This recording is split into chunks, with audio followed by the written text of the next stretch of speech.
Hey everyone, it's Mike, and you're listening to the Business Bootcamp Podcast.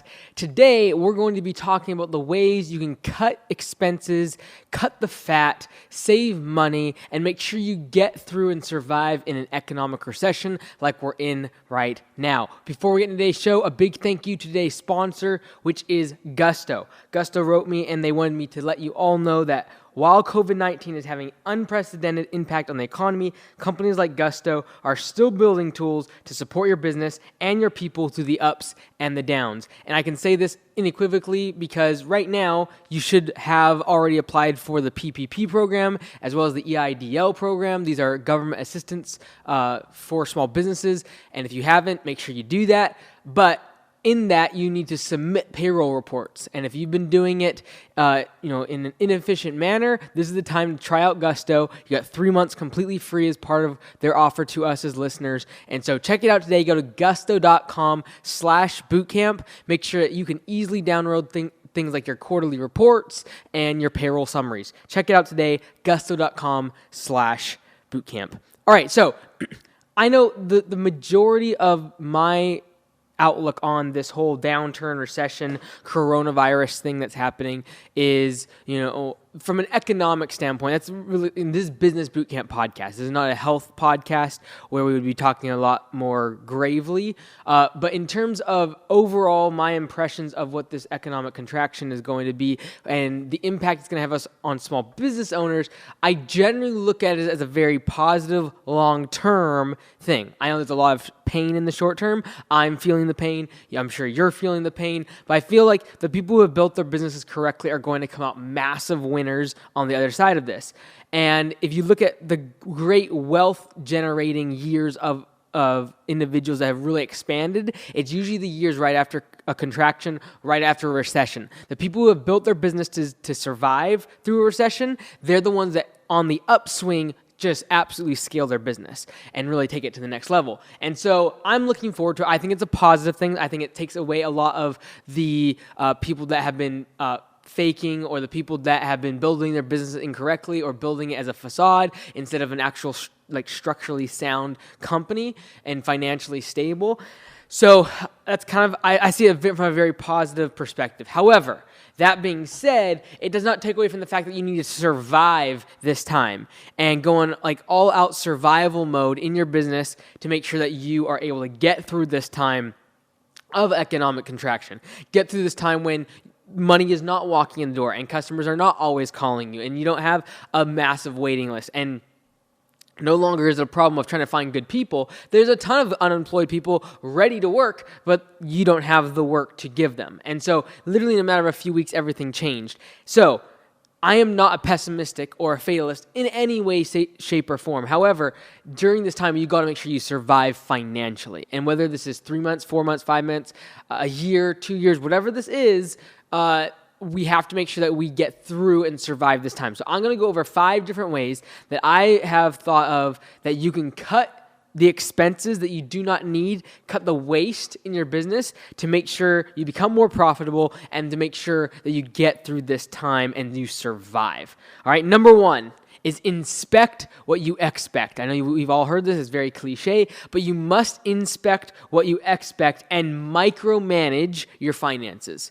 If you've allowed someone else to be doing the finances, great. That's usually the first thing we as owners and entrepreneurs like to delegate is the bookkeeping. That's great, but this is the time for you to get your hands dirty and micromanage the finances. And maybe some people don't like it, maybe you step on someone's toes, but this is your business and you have to take control of it right now. You have to be really looking at every single expense and figuring out whether or not you actually need it, whether or not this is something you can delay, defer, push down the road, or whether you can cut it all together. This is the time to inspect what you expect. And I expect that I have clean books. I expect that we don't spend money when it's unnecessary. But this is the time I'm definitely going to inspect those things and make sure that we are tight on all those areas. I don't feel like there's a ton of waste in my business in terms of where we're just frivolously spending money or spending money that's not really necessary. We're usually pretty tight in general, and I usually keep a pretty good eye on things, but this is the time I'm going to double down on it, and I'm going to make sure I literally micromanage the financial department of the business. Number 2 is you need to increase your asset utilization. What that means is instead of having a truck that gets used 4 days out of the week, make sure it gets used 6 days out of the week and therefore use less trucks. All right. If you have a factory, for example, and let's say you have 3 factories, maybe in the past you have done where there is one shift and you have 8 hours, 8 hours, and 8 hours, so a day shift at all 3 factories. Well, maybe this is the time you go to one factory, but you run all day and all night 24/7. You do 3 shifts at one factory, increasing the asset utilization. In other words, if you have fixed costs, where can you make sure you get the most productivity and the most output from those assets? So if you have trucks, if you have equipment, if you have office space, if you have any sort of machines or things that you use in your business that are only being used at 40, 50, 60% of capacity, and you have multiple pieces of that equipment or multiple offices or multiple places that you're renting, this is the time you need to increase asset utilization, and then the leftover is waste. So if you have those 3 factories or you have those 3 trucks or whatever example you want to use in your business, but let's say for those 3 factories, if I'm able to take this, I'm able to output the same amount of work, the same amount of productivity by taking those 3 shifts that used to operate from 8 a.m. to 4 p.m. across 3 different factories. I'm able to sell 2 factories and move it all into a 24/7, 3 different shifts on one factory and sell the waste. So if you have trucks and you, at this time, you're like, okay, I'm going to make sure I am utilizing these trucks as their max capacity. Every single day they're being used. Instead of them sitting around, I'm going to make sure I'm utilizing them. If I'm not, I'm going to sell the waste and get rid of the excess. That's number 2. Number 3, cut off dumb marketing. When times are good, money is flowing, it's easy to get caught in the trap of just spending money on marketing in anything because there's return on investment, because people are wanting to spend money. There's a massive demand for your product, and regardless of where you spend the money on the advertising, there's people that are, it's working. Like, it's not like it's not working marketing. It's literally marketing that is working, but in times of economic contraction, now it becomes dumb marketing because you could spend money all day long, but because there's no demand for the product in the way that you're pushing that marketing venue, you could be absolutely losing money. And so definitely, I think this is the time to double down on low expense guerrilla marketing tactics. I don't care what that means. For some of you, it might mean going door to door. You can't be doing that right now if you're under a stay-home order. So it might mean waiting until you're allowed to and then just like hitting that really hard. It might mean doing something like Facebook groups, going into local Facebook groups in your local market, using Nextdoor, going online, finding pockets of your customers and making sure you can connect and interact with them. Things that take more time instead of money. Right now, if you have people laid off, if you're not as busy, if you've had to close your doors, this is the time that you have time and you don't have money. So what you need to do is focus on those marketing channels that require time but not a bunch of money. Because right now, the money thing, like, we're on a burn rate right now. We don't know how long this is going to last. And so you want to conserve your cash, and now that you have time, utilize the time to do things you would otherwise not have time doing. So instead of spending a bunch of money on Facebook ads or on Google ads or just funneling money into some marketing channel that used to work in the past, now it might not work because your customer response rate is going to be so low due to the fact there's such low demand. So what you need to do is spend time to actually go to your customer online, go to your customer wherever they may be, and make sure you actually are in their front of mind for your customer, whether it be online or in person. All right, so that's number 3, is cut off dumb marketing and double down on low cost and guerrilla marketing efforts. Number 4, you got to take a really hard look at recurring expenses and subscriptions. It's very easy, both in your personal expenses as well as in your business financials, to just allow recurring expenses to pile up. Little stuff, little subscription, $10 a month, $5 a month. You know, this SaaS product, this CRM product, you know, Spotify, and then you got MailChimp, and then you got this other email plugin, and then you got this email corresponder, like just so many different things you can buy. And all of us as business owners we utilize like 10, 20, 30 different types of software products. One time I wrote it down, I was using like over 40 software products that off the top of my head I came up with. Some of them are subscription based. Some of them are just things I use like Facebook or Instagram or like social media, but like massive amounts of software that we all use. And a lot of those things are monthly subscriptions. Other things like recurring costs. Are there recurring costs in your businesses that you're utilizing? Like, do you have a company come in and fuel up your trucks? Well, maybe now is the time to allow your guys to fuel up the trucks because you have less business and you'd rather pay your guys and keep them on payroll than you would having some other service come in. Maybe this is the time that you got to take a look at, if you have another service coming, a subcontractor coming in and washing the uniforms. Like maybe this is the time you have one of your crew do that. Maybe this is the time that you take cleaning your offices in-house instead of subbing that out. These are all recurring expenses and things that are costing you every single month that in times of prosperity is a good thing to have. But when money's tight and we need to be conserving our cash reserves, this is the time you might have to start cutting out some of those subscriptions and those recurring expenses. Number 5, perhaps the biggest one, is looking and taking a hard look at your rent, your mortgages, and your loans.